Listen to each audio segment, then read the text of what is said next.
All right, here we go. Welcome back to the Illinois Drifter Podcast. I'm your host, Justin Kahn.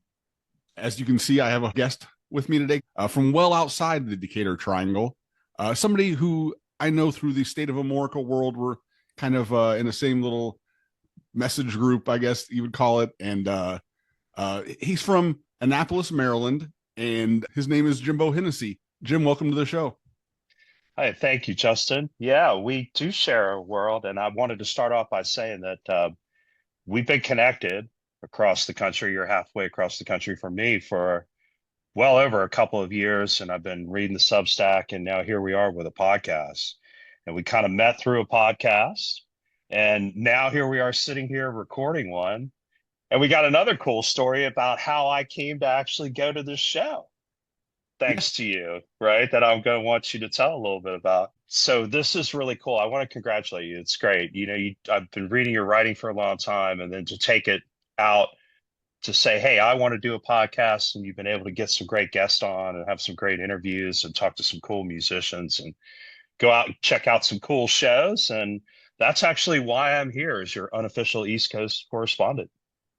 Well, honestly, to be totally honest, that group, including you, were really an inspiration to me. Hey, these people are out here living this life. I want to do that. So definitely right back at you. And I really appreciate it. This is your first, obviously, appearance on the podcast, but we have appeared together before on an episode of Ridiculous Rock Record Reviews. We reviewed the first Johnny Blue Skies album. It was, I believe, the album of the year 2025 or 24 for those guys. So that was a good one. I think what was cool about it was there was nobody in the group that did that review who were like, oh, I'm just a huge Sturgill Simpson fan. Like I've been following this guy. I think I even mentioned that I had no idea who he was. And in 2016, he gets nominated for Album of the Year. And like he's up against Beyonce and all this. And I'm like, who's that dude?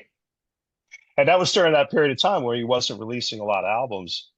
And then he dropped off my radar. So, none of us, I think, were fans of his, but it was really cool because we got to kind of roll through the record. And I think you're objective about it when you're not like, oh, I think Sturgill Simpson's the greatest country artist of all time. Right. Well, Jim, obviously, I have you on today to talk about a really special show that you were able to attend at the Capitol Theater in Port Chester, New York, seeing the Toy Factory Project. Real quick, just to kind of give listeners that I think most people who listen to this are going to know who the Toy Factory Project is, but just real quick, it's a group of sort of a super group of musicians that honors the music of the Marshall Tucker Band. You have the original Marshall Tucker drummer, Paul T. Riddle, playing drums. And then you have both of our favorites, Marcus King, on guitar and vocals. Another one of our favorites, Charlie Starr from Blackberry Smoke, also on guitar and vocals. And then a true legend on bass in Oteil Burbridge, who, if you don't know him, he was a former Allman Brothers member, Tedeschi Trucks, Dead and Company, definitely an amazing musician. And then a keyboard player that I wasn't familiar with, and Josh Schilling, and then some other musicians that we'll talk about as well that were really pretty impactful in this show. So, I guess, first of all, Jim, I guess let's tell me a little bit about the Capitol Theater in Port Chester. I know this is kind of a legendary theater. I've never been there, but I know you've actually have quite a few shows there. I have had the chance to travel there. It's within a good driving distance, and you could even make a day trip of it, but I always stay overnight. It's right at, Port Chester, if you don't know where it is, it's the last town in New York before you cross the Connecticut border. So you come out of New York City, you go through the Bronx, and then you go through Yonkers, and then like New Rochelle and all that, and you're White Plains, and you're kind of traveling out toward Connecticut. And so Port Chester is the very last town before you get to the Connecticut border. And my Connecticut friends say that it's first of all legendary to them because at Connecticut, they had some sort of dry laws or liquor stores or beer stores closed at a certain time, but you could go across the border. You could drive from Westport or, whatever, and go across the border and get beer or wine late at night over in Port Chester. But it's very legendary. The the theater is legendary because the Grateful Dead played these incredible shows there in '71. It's a very deadhead kind of town. But the theater itself is just, it's a very old theater. I imagine at one time, and I don't want to be official about this, but it was like a movie theater. And, the outside, it looks like a really, really old building. In fact, the marquee looks like it's been there forever. It looks kind of really old. It's kind of brown and you look at it on the outside and it doesn't quite look impressive, but you walk in the door and the interior is just absolutely phenomenally beautiful. They have these beautiful cream white walls with red seats up in the balcony. The lower level is all general admission standing, but it's carpeted with this beautiful red carpet and then these beautiful drapes, red drapes. And so it gives this beautiful kind of red, white contrast to it when the house lights are up. It's really very beautiful. And on the outside, if you've never been there, if you walked in the door, you would have absolutely no idea how beautiful it is on the outside. And the other thing, of course, that really strikes you is how small it is. And you walk in and you kind of go like, oh yeah, this is the kind of place where, I'm going to see a really good show, and I'm a rail bird, so I get there early and I'm right down in front and it's a great place. It's for me, it's a 4 hour drive and I can guarantee you it's worth it. Right. I mean, absolutely. I mean, the amount of people, I think you mentioned the Dead. I know the Almonds had a long standing thing there. I mean, geez, I can't even think of all the great acts that have kind of had that's been like sort of a Oh yeah, sure. They've been booking bands, I mean major acts in the theater forever and ever. And I don't know when it went under its renovation. My first time there was in 2015. I went up to see the Tedeschi Trucks band there. They weren't playing like any 2 or 3 night thing. It was a one night thing. And I had been told by my Connecticut friends, oh, you got to go to a show at the Capitol Theater. It's legendary and it's really cool and it's very small. And so I live in a very advantageous place. Annapolis is the capital of Maryland. It's the most beautiful city. And I'm 30 minutes south of Baltimore and I'm 30 minutes east of Washington, D.C. So within a 30-minute drive, or if I'm in Baltimore, depending on traffic, I can get to D.C. in about an hour. I live very close to these two major metropolitan cities. One, of course, is the capital of the United States of America, and the other, Baltimore, couldn't be any more different. And if you live in Missouri, I've never lived in Missouri. I'm sure Kansas City and St. Louis are very different cities. But let's say you live in central Missouri. I don't know how far it is. I'm just going to take a shot, at least 3 hours each way. all right. So it's kind of, yeah, right. It's kind of nice. Everything that goes through New York, for instance, or every major show or everything either comes to Baltimore or comes through DC. So that in itself is good. But I can get over the Chesapeake Bay and go through Delaware. I can get to Philadelphia in less than 2 hours, and I can get to New York City in 3.5, and I can get like to Port Chester in less than 4, if there's no traffic. And God bless the New Jersey Turnpike, which, if there's no accident, I mean, the traffic just flows. So it's really cool. And then to expand out from there, um, going south, I could get to Asheville. Charleston is a drive. Nashville is 10 hours, and that's worth the drive. You and I are going to get together this summer, and I'm going to come out to Noblesville, Indianapolis. And so that's like a 9 hour drive. So I kind of live in this cool spot because I'm like right in the middle of the country. So to John up to, Port Chester, is really actually not that bad of it's an easy drive. You go over the Harlem River and up into, like the state of New York. And it's a beautiful, it's a cool little town. It's a deadhead town. We went to this really cool, my girlfriend and I, Jen, she went with me and we went to this really cool little Mexican restaurant and walked in and they had the, they had the seal your face logo on the outside of the restaurant. And they walked in and they were playing Grateful Dead music. And the food was great and the margaritas were great. And the town is a lot of fun. Well, let's talk a little bit about the Marshall Tucker Band, who is the band that Toy Factories, the songs are doing. Personally, I always knew the hits, and they have more than you think. When you think of the Marshall Tucker Band, I think, definitely, I think people know Can't You See? But there are a lot of songs when you start listening to them, you're like, okay, I've heard this, I know this. for whatever reason, I can't always explain why, but those songs, they're in the fabric more than you think. And especially, I think people who are from the South or are more familiar with Southern rock, they're a little more legendary too. And I think you have a little more familiar. You go a little deeper than I do for sure. Yeah, my mom was only 18 when I was born. So when I was a kid and my mother was in her 20s in the 70s, she went through a definite Southern rock phase. And so Skinner, Wet Willie, Atlanta Rhythm Section, Marshall Tucker Band, she had that in her collection. My mother had this incredible piece of furniture, which was this really long, it looked like a big chest, but it had two speakers on either side. And the top was a heavy top, and you lifted it up, and the record player was there. And it actually had some sort of a, I don't know, mixer or EQ or something different than just turning the volume up and down. But the whole center was hollow, and it had one shelf in the middle of it, and you had enough room to put two whole rows of albums. It was a pretty big piece of furniture. We moved a lot when I was a kid, and hauling that thing. At one point, my mother finally got rid of it because, she just couldn't fathom moving it again. It was such a huge piece of furniture.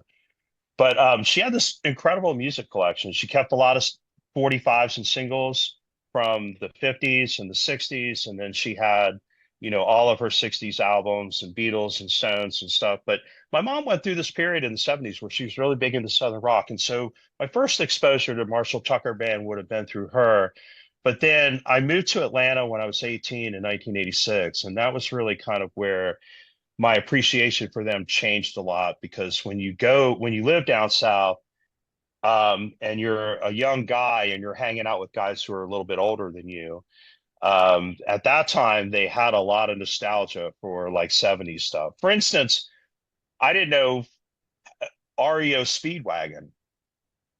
The 80s and when they became this kind of poppy thing, but I learned like what kind of a band they were in the 70s and the kind of songs that they wrote and recorded. And um, you live in the South and everybody's listening to Wet Willie and of course Skinner, and everybody's listening to Marshall Tucker. And I've hung around with a lot of older guys and they put on a lot of Marshall Tucker records, and I got to really get a good appreciation for those first, say, well, actually, all the way up until about 1980. They put out probably about 7 or 8 albums by 80, and got a great appreciation for those records. And they became this kind of secret favorite band of mine, where all through the years, every once in a while, I pull out some Marshall Tucker Band and check them out.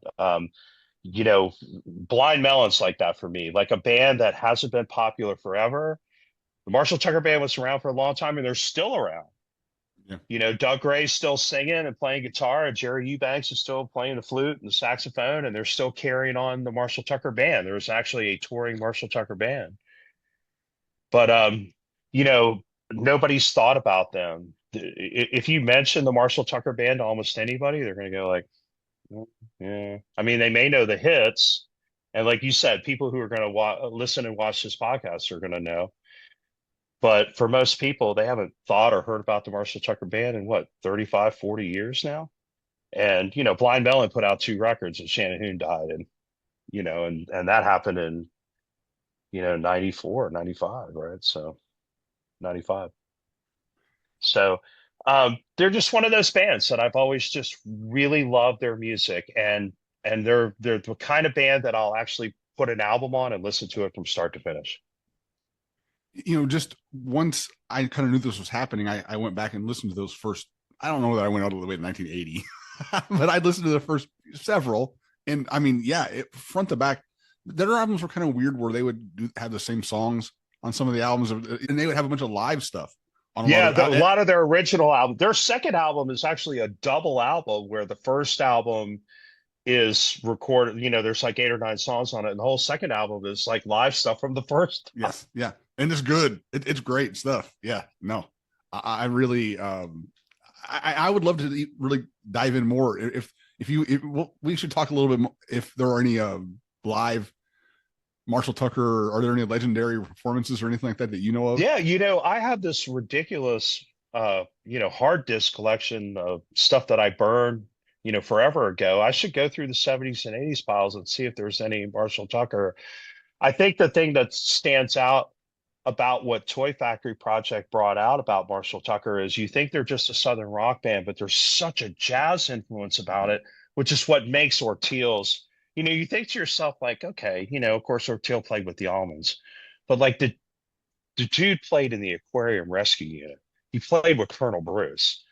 And, he's used to just playing this incredibly jazzy, just crazy, crazy stuff.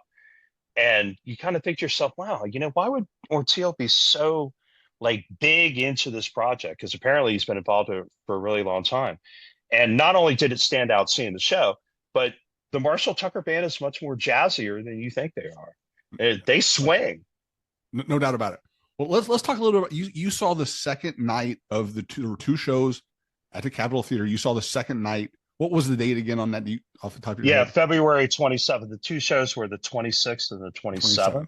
Okay. And so kind of set the scene for me a little bit. Like, let's say I'm looking at the stage. If you remember, if you can, left to right, kind of run me through here and maybe give me some notes on each one if you don't Yeah, mind. if you're facing the stage, so I'm not going to do like, what the stage manager would do with stage left or stage right. Sure, But yeah. so if you're facing the stage, I'm standing right in front of Josh Schilling on what would be the left side of the stage. So Josh is over on the left side of the stage, and then Billy Contreras, who is the fiddle player, is kind of standing. Josh is up on a platform, and then Billy's kind of standing sort of in front of him and basically right in front of me.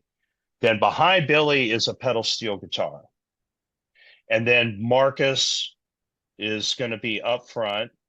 And then Paul T. Riddle will be in the back on drums. Then going over to the right side of the stage, you've got Charlie in the front, and then Orteil on the far end. And then in the background, they had a guy by the name of Jimmy Rector, who they just called JR. And he was playing percussion, but he basically just kind of had a set of congas and bongos. He didn't have a big whole, massive percussion set. He just kind of played along on the bongos and the congas in that back kind of. He was over there with Paul T. Riddle, but over on the right side of him.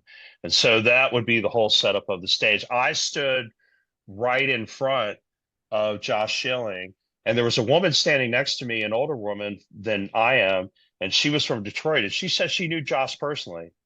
And so I know he's been in Nashville for a long time. He's played with a lot of country people, but I don't know if he's a Michigan native. But she said she knew him personally, and she's known him for a really long time. And so we had a cool little conversation about him, and I'll definitely drop some mentions on him and his playing, because he went from both playing organ to also having piano, and he mixed it up really well. Yeah, that's that's a lot of talent on one stage for sure. And then it's a group that it's a lot of great musicians. And you had we were lucky enough where there is a recording of the show that's circulated, and I think we talked a little bit about this. Maybe I can put it I can maybe link it in the show notes, or we can figure out some way to make it available for listeners. We're definitely gonna look into that and do that, because and one of the things that stands out about this recording is that these songs, they're not just playing the songs. I mean, they're jamming these out. This is a jam band. So I guess I think that was a surprise a little bit to me that they really are going for that. You know what, Justin, you make a great point here, because we've seen these all-star bands get together to either pay tribute to a group or an artist. And, everybody's really busy. You got a couple of weeks to get it together, and the songs because you played them a million times in your life. Now it's just, can this group of 5 or 6 guys like coordinate it? It's interesting that I was supposed to see my favorite singer and our guy Chris Robinson sing with Joe Perry and Brad Hamilton in the Joe Perry Project. And sadly, the day I drove up, the show got postponed for a few days because of illness. And so I couldn't go to the show when they actually had it on a Wednesday. But I'm sure it's kind of one of those things where like Joe's like, hey, let's put the Joe Perry project back together. Me and Brad are going to jam it out. We'll get Chris to sing it. They get together, they rehearse it. Chris knows the songs, right? The guys and the Stone Temple Pilots guys, Robert DeLeo and Eric Kretz are doing the rhythm section, and they played the songs a million times. And you get together and you go out on stage and you jam them and you play them like they are on the records, and you play it for about 2 hours, 2 hours 15 minutes, and everybody's like, "Oh man, that show was awesome." And I can't speak to it because I didn't see it, but that's kind of what it was, right? They got together, they celebrated the music of Aerosmith. Chris got a chance to wail on those songs, and they had a great time. Um, this show lasted for 3 hours, Justin.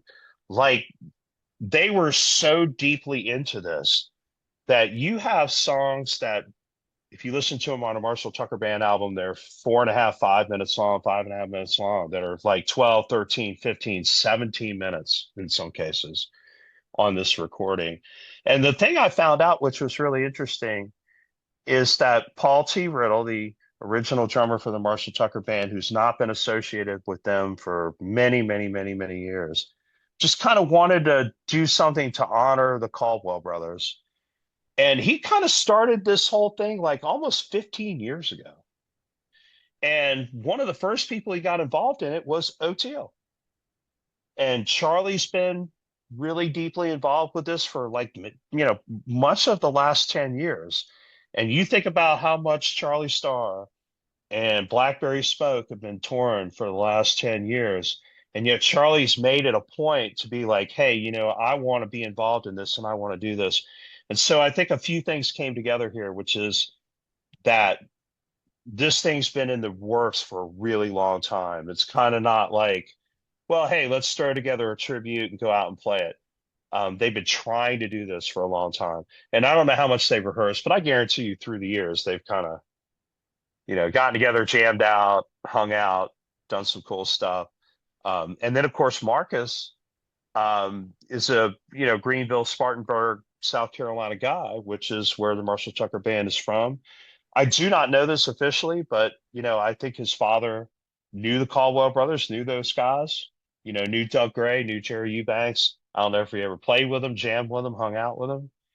But to Marcus, this is clearly something deeply personal. But I think when you have something that has taken like almost 12 or 13 years in some instances to come together, there's kind of a passion there. These guys have really stuck with this idea and tried to figure out how in the world can we put this thing together with our schedules. And now they're actually making a point. They've got more dates booked. They're playing, speaking, I live in Maryland. They're playing at Delphos this year, which is way out in Cumberland, way out in the mountains by West Virginia. They're playing a show in Virginia and Richmond that I think I'm going to try to go to. And they've actually started booking some tours on the East Coast and could be coming to your neighborhood maybe one day, Justin. Even though Marcus King just released all of his dates for his summer tour today. Yes, and and Blackberry Smoke has a pretty thick schedule as well. So I mean, we can talk a little bit more about that in a minute. But one of the you mentioned, I believe his last name is Eubanks, Jerry Eubanks, correct? Is the yeah, Jerry Eubanks, multi instrumentalist, plays the flute, which was definitely a signature of the Marshall Tucker Band. Was that missing at all from Toy Factory? You certainly think it would be, right? Because there's no flute player, saxophone player. I think Jerry played sax and he played keyboards, and of course they had a keyboard player. But you would think so. But I got to tell you, Justin, with all that star power on stage, with pardon the pun, with Charlie Starr and Marcus King and Oteil, and here you have the original drummer, Paul T. Riddle. I got to tell you, the star of the show has to be Billy Contreras. Billy is the fiddle player, right? And the old Jason Isbell joke, right? It's a fiddle when you're playing it and a violin when you're trying to sell it. And I don't know a lot about fiddle players. I've got to admit, Justin, I've seen hundreds of guitar players, drummers, bassists, singers, keyboardists. The star of the show is Billy Contreras. I don't know if I've ever seen as good a fiddle player as this guy is. I had no idea who he was. And I found out that when he was probably a kid, 8 or 9 years old, he saw Charlie Daniels do The Devil Went Down to Georgia on a TV show and decided that he wanted to be able to play that fiddle solo. But what he's become actually is a jazz violinist who has like been a professor who has taught at colleges around Nashville, and he's done a lot of recording. He's currently touring with Ricky Skaggs, and he's the star of the show because you do miss that. There's this beautiful sort of jazzy interlude with a band that's playing Southern rock when a guy's like throwing some flute down. Anyone who is a fan of the original Derek, well, not the original Derek Trucks Band, but of the Derek Trucks Band knows that Kofi Burbridge played keyboards and he played flute on a number of songs. Yeah, you would think it would be, but the star of the show, Justin, was definitely Billy Contreras, who just absolutely tore it up on fiddle. And I mean, Marshall Tucker did have some fiddle on their records, but yeah, I think, from what I heard on the tape, he was covering it all. Yeah, I mean, it was unbelievable. You know, my girlfriend said, this is a great testament to how good a show is. This happens every time I take somebody to see the Tedeschi Trucks Band and they've never seen them before. My girlfriend, Jen, knows who the Marshall Tucker Band is. She had no clue who a single person was on stage. She didn't know who Marcus King was. She didn't know who Charlie Starr was. Never heard of Blackberry Smoke. She had no idea who Oteil was. I told her that Paul Riddle was the original drummer for the Marshall Tucker Band, but she didn't know anybody that was on stage. And she made a comment 2 songs into the show where Billy's playing the fiddle and Marcus is playing this kind of really cool jazzy rhythm guitar behind him, supporting him. She was like, God, those two look like they've been playing together for 10 years. And I originally thought, well, maybe Billy is part of Marcus's new Marcus King band now because he has a lot of fiddle on his new record. And I thought, well, maybe Billy's the guy that's going to go on tour with him. And the two of them have been rehearsing for a while. And I found out that that's not the case.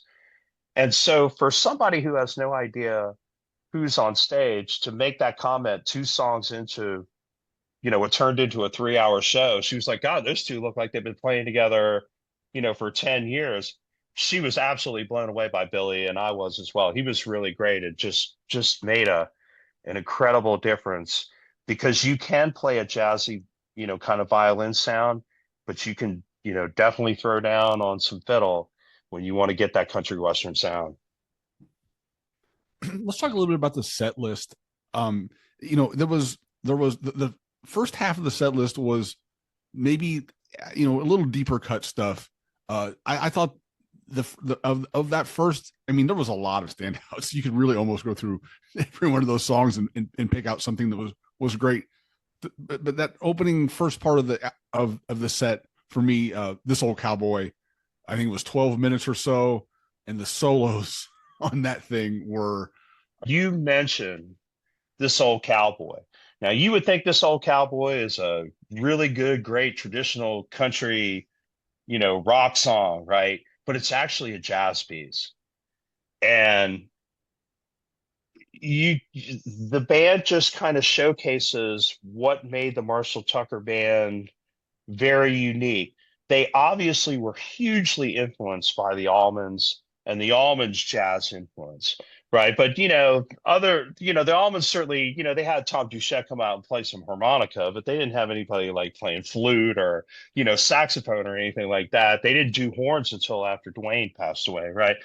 Um, yeah, This Old Cowboy is a jazz song, and yeah, Billy Contreras, and then the thing that was really cool about Josh on keyboards, the first song he played some organ, right? When they open with Hillbilly Band, he plays kind of that Greg Allman organ. But most of the first set, he plays strictly piano, and he plays this really great piano solo in the song. And then Marcus kicks in with this jazzy solo.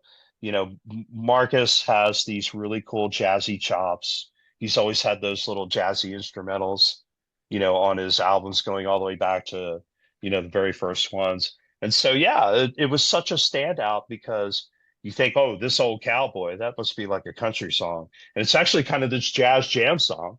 And it was absolutely fantastic. I don't even know how long that one went, but it was really great. I think it's 12 minutes or so. I think Yeah. was the time on that. And you mentioned it opens with Hillbilly Band, which I thought was a great opener. If for whatever reason, I just thought it kind of kicked things Yeah, off right. it's a fun song too. It's one of the few songs in the first set where Josh is going to play an organ. It's kind of got a Black-Hearted Woman feel, but not like a hardcore. Like when you listen to the Allman Brothers Black-Hearted Woman, like that song, kicks your Yeah. ass, right? It's got a lighter feel, but Josh plays this very Greg Allman thing, and it kind of is this kind of rambling Allman influence. You can really kind of hear it, and the song is heavier, and it really kicks butt, and it gets you up on your feet, and it gets you moving. And then in the end, they kind of do this little kind of country square dance thing. They talk about, going to do a little chicken picking, and Marcus is, playing this really country square dance song.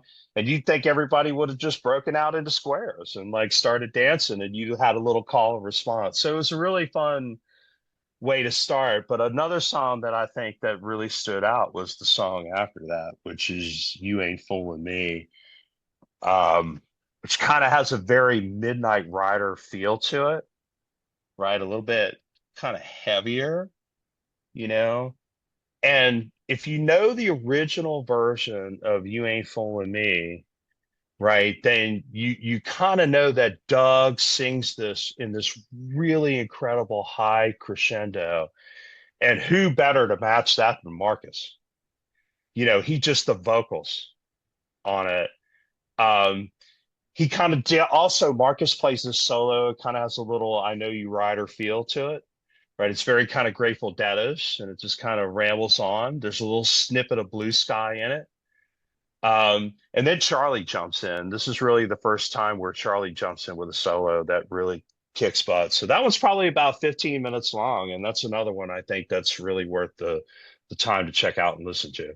They started it off with a really fun song, and then had this really cool jammy, cool song to let you know that like we're not just here to play the songs as they are on the album, and we're not just here to play the greatest hits, right? We're going to do this the right way. And I had no idea that we were in for almost 3 hours of music, but you kind of got a good feel for it. And again, it was during this song where Billy is playing a little fiddle solo and Marcus is playing this cool thing in the background, where my girlfriend Jen made the comment about, God, these guys seem like they've been playing together for 10 years. Another song you mentioned in that first set is Blue Ridge Mountain Sky, which I believe Marcus, correct me if I'm wrong, I believe he says that's his favorite. I believe that's one he says is his favorite Marshall Tucker Band song. I know he says that's where he's from, and he has, of course, the song on his new album, Blue Ridge Mountain View, I think is the name of that song. And so, yeah, it's kind of, I thought that was a kind of a cool moment, and that was another good performance as well. Oh, you mentioned that. Actually, I think if I recall correctly, that's how Charlie introduced it. When Charlie got up to the microphone and introduced it, I think he said, "This is Marcus King's favorite Marshall Tucker Mm-hmm. Band song." And I can't remember what Marcus said after it, but what's really great about this song is Charlie does a great job on the vocals. I thought he was a little, to me, particularly early in the first set. It got a little better as the second set went on, and then we'll talk about the second set. In the first set, I thought his vocals were too low in the mix, and I thought his guitar was too low in the mix. You can hear it, but and I know Marcus plays very bright, but I kind of thought Charlie was a little bit too low in the mix. But what's really good about this version, again, kind of a deep cut. If you're not really a Marshall Tucker Band fan, I don't think you really know Blue Ridge Mountain Sky. Charlie and Marcus do this really cool dueling. They do it throughout the show. They do this really cool, dueling guitar thing that really rocks it out. And Charlie did. Marcus and Charlie shared a lot of vocals in the first set, but we'll talk more about Charlie in the second set. He pretty much handles the vocals in the second set and really kind of stands out more. Anything else before we move on to the second set, or were there any other first set songs that stood out to you? Yeah, in the middle of the set, they played a song called In My Own Way, which would be another kind of deep cut that I don't think anybody would really know. Charlie really does a great job on the vocal. I would say that. You get this nice piano solo from Josh. He really kind of like really digs it. And then this is another example where Billy Contreras comes in. Maybe this would, be sort of a fluty kind of thing that, Jerry Eubanks would play. But Billy comes in and plays another one of these like really on fire fiddle solos. And again, Marcus is in the background, playing this upscale, going up the fretboard, jazzy kind of thing with his fingers fanning all out and playing some really cool stuff. And then they kind of break into thank you for letting me be myself again. There's like a little snippet of little Sly Stone, which was kind of cool. And so that's kind of another longer one with some jams. And I think that's one of the ones in the first set that if you're kind of wanting to figure out like how good Billy Contreras is as a fiddle player and how he fit in, the solo he plays on this one's really good. As we get into the second set, I guess this one of the first the thing I had written down as the one that really blew my mind was 24 hours at a time. You had there's just a lot. There's a lot to like. There's a lot going on, man. I don't know. Yep. I don't know how long that one. I don't know how long that one went. I had to look that one up, but that one, of course, you have. I have Mountain Jam Tees written down, but it's really more than it's a section. So I think it does last probably 18 minutes long. And again, 24 hours at a time. I don't know if a lot of people even, unless you're a big Marshall Tucker guy, I don't really know if you know this one. But yeah, that would be the standout. The second set, interesting. It would have songs that are more familiar with everybody. But you mentioned the recording, and we're going to talk a little bit about that at the end. The place to start is definitely 24 hours at a time. Like I'm sure you were kind of really this was the moment of the show for you when you listened to the recording. Yeah, I thought so. I thought I mean, I really liked I liked This Old Cowboy. That was when I first was like, whoa, this is something super special. I mean, I was liking it, and that was like, oh man. But that's yeah, I 24 hours at a time, I'm like, I can't believe this is what they're doing. Yeah. Yeah. Set two starts with Running Like the Wind. And if you don't know it, it's a rocker, like it's as close to Marshall Tucker Band as having like a rocker that just, Charlie's great on the vocals. I want to mention in the second set that Charlie really stands out. He pretty much handles most of the vocals until you get to the very end. And his guitar contributions grow as the song goes on. And Marcus really lays down this kind of like great solo on that one. So it's a fun little, you start again the second set, you get everybody up and rocking and everybody's cool. But yeah, 24 hours at the time. This is a great country rock song. If you've never heard this, right, go back into your Marshall Tucker Band catalog and find this song and check out the original version. There's a lot of dueling guitars going on. Like once you get through, the verse chorus, and then you get into where they're playing each other, there's some really great dueling stuff here between Marcus and Charlie that stands out more than some of what you hear in the first set.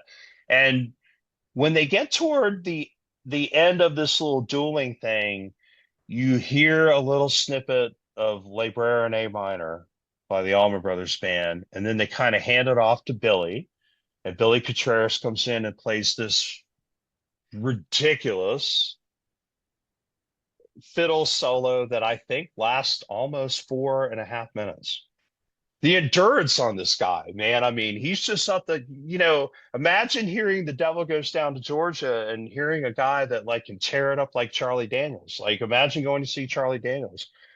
He really just burned it up that way. And again, this is another one of those spots where he's just killing it on the fiddle and Marcus is just playing this absolutely ridiculously fast, sort of jazzy you know, both rhythm guitar and some solos in the background, right? They kind of connect. And at one point toward the end, the two of them are doing like a dueling solo where Billy's playing the fiddle and Marcus is playing the solo. Um, Marcus plays a little solo, and then you kind of go into like drums. So Paul Riddle gets a little chance to play some drums, which I must say about Paul Riddle. This man is, I guess, well into his 70s now. He looks like he could kick both of our asses. Drummers, man. Right? I mean, you think about Matt Abst of Government Mule, for him to have to like take a step back in as great a shape as that guy's been through the years, man, tells you what drumming does to you. And, Paul's kept active in drumming, even though he hasn't been a part of the Marshall Tucker band since the 80s. He runs like a drum school. He teaches kids now, which is really cool also. But oh my God, he's a big dude. And he looks like he could pick you up with one hand and me up with the other hand and throw both of us off the stage, right? Um, he just, he's back there the whole time playing this jazzy country, Southern rock, rhythm. He and Oteil are keeping it going. Oteil, of course, is just such an amazing bass player, adding that jazz feel that Marshall Tucker has. So they do a little drums and then they come out. Josh plays a little organ, right? And then they come out of it. And Oteil kind of plays that little bass line that the Almonds play when they come out of Mountain Jam and things go to Dickie. And Marcus plays the back end of Mountain Jam where he plays the Dickie Betts solo, which includes that little snippet. He ties the whole thing together by coming around and plays that little snippet of La Brea in A minor that Dickie took from his solo in Mountain Jam and then created that instrumental piece. So he tied the whole thing together by not doing the Duane Allman solo, but they come out of the drum solo, and there's that little bass part that Barry Oakley plays that Oteil, of course, kills. And Marcus does, the last 4 minutes of the song is him playing that Dickie Betts ending to Mountain Jam with the little snippet from La Brea. So he tied the whole thing back together. And in the end, yeah, you get this 20-minute jam. And for people like you and I don't know what to say about it. It's pretty amazing. We'll go. I wanted to get to the most known. I don't know. I don't know. I guess that's arguable, but probably the most known. Certainly in the crowd that night, it was the most known Marshall Tucker song. Can't you see? The crowd? I almost feel like I think was it Marcus singing it? Correct. It was Marcus singing it, and he was almost taken aback by the crowd just taking it over. I was talking about how Charlie is the star of the second set, and that's because up until Can't You See, Charlie handles the vocals with Marcus doing some background. So then you get to Can't You See, and this is of course a song that Toy sang, and Charlie winds up taking the first solo, and Marcus doesn't take the solo until the end. But how many times as a South Carolina kid has Marcus played the solo to Can't You See, that outro solo in the end, right? He's probably been playing that thing since he was like probably, I don't know, 8 years old, 7 years old, however old he is. And yeah, it was an incredible moment. Charlie had sang all the vocals to all the songs, lead vocals up until this point. And so you get down to the last three songs, which are the three songs that everybody knows. This was the real highlight of the three by far. Um, Marcus just kills the vocals. Charlie lays down this really great solo. But in the end, Marcus plays that last solo, that rides the song out. And the crowd, like you said, is just full throat, doing, can't you see what that woman's doing to me? And it just came together perfectly. And you mentioned that there is a point where, Marcus is kind of singing and then he kind of stops and he's like, all right, come on, or whatever. And then he just kind of like stops singing and he's like, all right, y'all can do it. And the crowd was really into it. You could tell they had been waiting for that one all night long, no doubt about it. And then and they sounded great on that one. And then they blow it on Heard on a Love Song. Though I don't, it wasn't, they didn't, the band kind of changed that one up a little bit. They blew it on the last two songs there, Justin. Take the Highway turns into this kind of 12-minute jam that really is it's kind of discombobulated. It's not like all the other jams. It seemed like they tried to kind of go heavy and they tried to do something with Take the Highway. But it's the only jam of the night where they take an original song. They sing the first two verses and chorus in like the first 2.5 minutes, and then they like for the next 8 or 9 minutes, they kind of go on this jam. And there's some good jams in there, don't get me wrong, but unlike the rest of the night, it's not I don't know. It doesn't flow right. I've listened to it a few times, and even when I was there, I was like, God, man, this thing's kind of going on a little bit too long. I was like, it's kind of the only point in the night where they took an original Marshall Tucker song, stretched it out into a jam. But for me, this one didn't work, and it goes on too long. But then they came out and they set up for an acoustic encore. And I was really hoping, Justin, for me personally, I was really hoping that like they would do more than one song. There are a few good acoustic songs. Fly Eagle Fly would have been great. But yeah, they came out and did Heard It in a Love Song. They kind of slowed it down. It just kind of seemed not quite tight. And the crowd, unfortunately, was so into it. They're singing along, but they're off. Charlie, at one point, I think if I remember, like he kind of laughs and he actually, I think, tries to bring the song around to the way the crowd's singing it. But yeah, unfortunately, I would have liked to have seen a three. I wish they could have taken some of that jam, just play Take the Highway the way it is, and then go off stage and come out and play two or three songs for the encore acoustically instead of the 12 or 13-minute jam they wound up with. We talked about that there was a recording of this. Do you who was the person? You have some information about who was the taper? Yeah, I got to tell you, man, we are so blessed in this world by people who make this effort. And, there's a guy by the name of Michael Buzzeo, Buzzeo, and I hope I'm saying it right, but I think it would be Buzzeo. Michael Buzzeo recorded this apparently close to the soundboard, and it's the only recording we have of it. And God bless you, brother. Thank you very much. Because actually, you and I kind of joked around about me, like, jokingly being your East Coast correspondent, because you were the one that turned me on to this whole thing, which I would love for you to tell that story. But I was, typing the set list in my phone because I know the songs and stuff. And I was kind of trying to take notes in case we decided to do this. But oh, thank you, Michael. And I actually have properly tagged this whole show. And we will actually kind of put a link, and anybody who wants to check it out, download it and have it, you can have it. You can find it on eTree as well.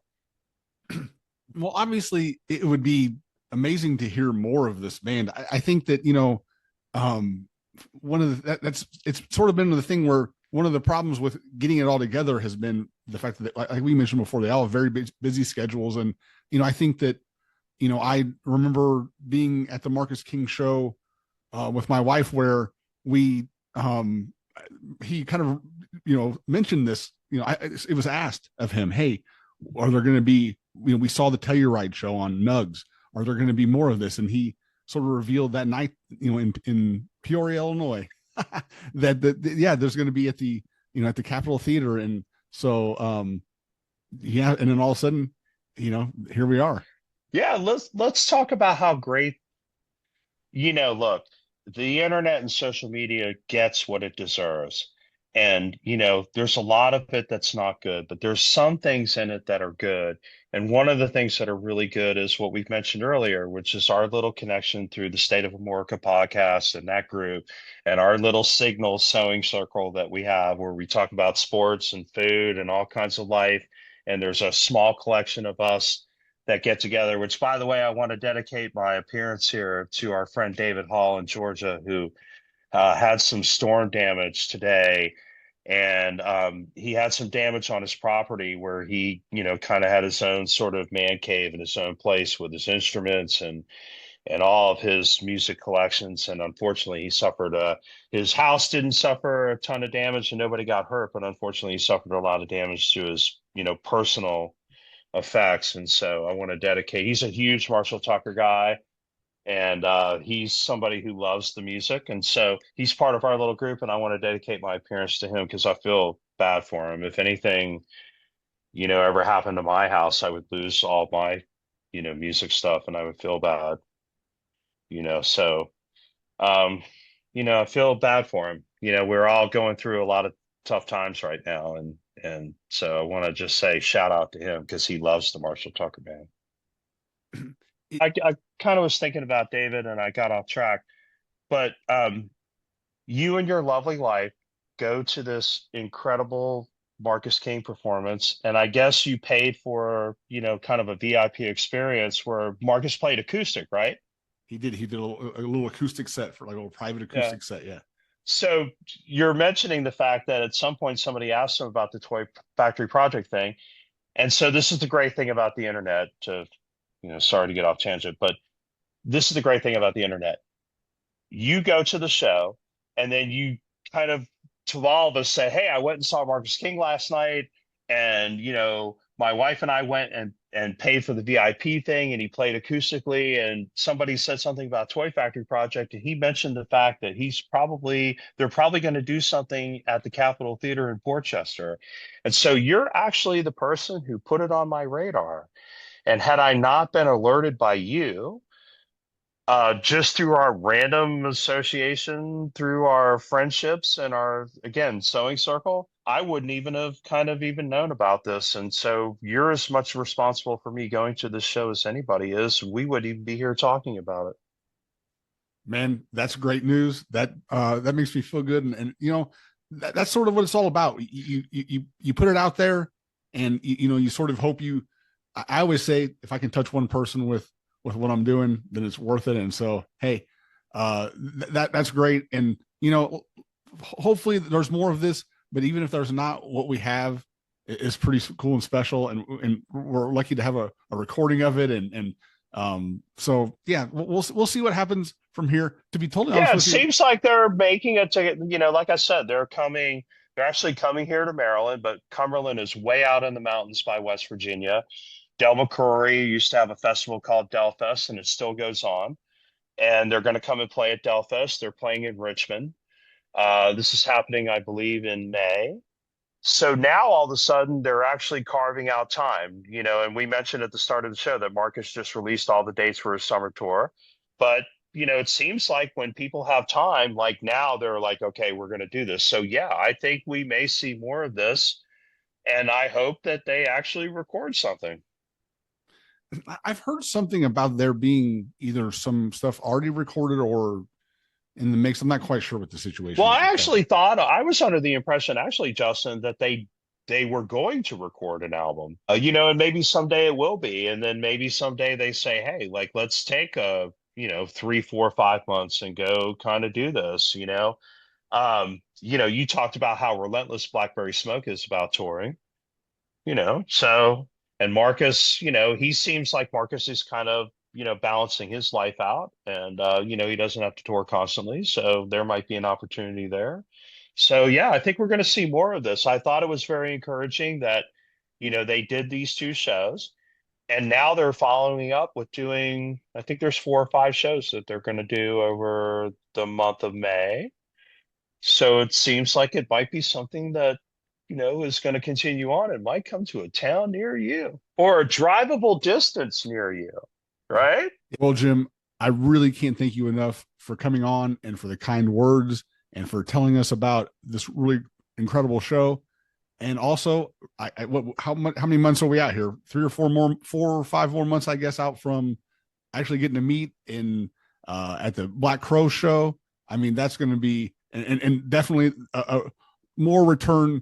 If that's the next one, it's the next one. But who knows? Maybe there'll be some more East Well, Coast I've news been we need. promising you've had Sean Hillman on the podcast, and I've been promising Hillman for a while that I'm going to get out into Big Ten country, man. Now that Maryland's in the Big Ten, I need to get out into Big Ten country, and I've been promising I've been want to come out, and so I think it's a great opportunity. I think it'll be a lot of fun. We're going to have a really great time. I'm looking forward to coming out and seeing you. All right, Jim. Thanks for coming on, and we will talk to you soon. Thanks for having me. Thank you for listening to the Illinois Drifter podcast. Be sure to check out Illinois Drifter on YouTube at youtube.com/@Illinois Drifter. When you go there, please hit subscribe. For past episodes, show reviews, and other goodies, go to illinoisdrifter.substack.com and subscribe there as well if you haven't already. There's much more to come on Illinois Drifter. Lots of show reviews, interviews, really fun stuff. Thank you for listening, and I'll see you at a show.